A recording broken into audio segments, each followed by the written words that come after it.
ছাদ বাগান আমাদের সবারই অনেক পছন্দ। আমরা সবাই চাই আমাদের একটা সুন্দর শখের ছাদ বাগান থাকবে। তার জন্য আমাদের কিন্তু সুন্দরভাবে ভালোভাবে একদম প্রপারলি একটা মাটি তৈরি করে নিতে হবে, যেটা আমাদের বাগানের জন্য বা গাছের জন্য খুবই ভালো কাজ করবে। তো আমি এখানে 50% মাটি নিয়ে নিয়েছি এবং 10% বালি নিয়ে নিয়েছি। আমি আজকে তোমাদের সাথে শেয়ার করব আমি কিভাবে মাটিটা তৈরি করেছি। তার সাথে আমি নিয়ে নিয়েছি 5% পটাশ, যেটা হচ্ছে পটাশ সার। তো ওইটা আমি ভালো করে মাটির সাথে মিক্স করে নিচ্ছি, কারণ পটাশ সার কিন্তু আমাদের মাটির জন্য গাছের জন্য অনেক উপকার। তার সাথে আমি নিয়ে নিচ্ছি ডিএপি 5%। এই সারটা হচ্ছে গাছের ফুল ফল বৃদ্ধি করতে খুবই ভালো কাজ করে।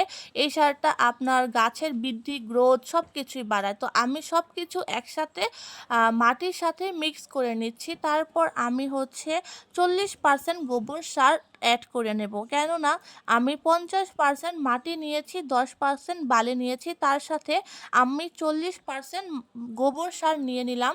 গোবর সার নেওয়ার পর আমি হচ্ছে মাটিটাকে খুব ভালো করে মিক্স করে নেব।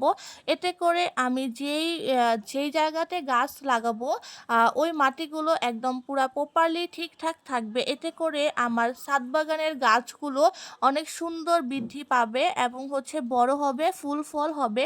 আর হচ্ছে অনেক সময় দেখা যায় গাছে ফুল হয়, বাট হচ্ছে ফুলগুলো ঝরে পড়ে যায়, সবজি হয় না। এই জন্য আমি এইভাবে মাটিটা প্রস্তুত করে নিলাম। আমার কিন্তু মাটি প্রস্তুত করা শেষ। আমি হচ্ছে যেই টবে গাছ লাগাবো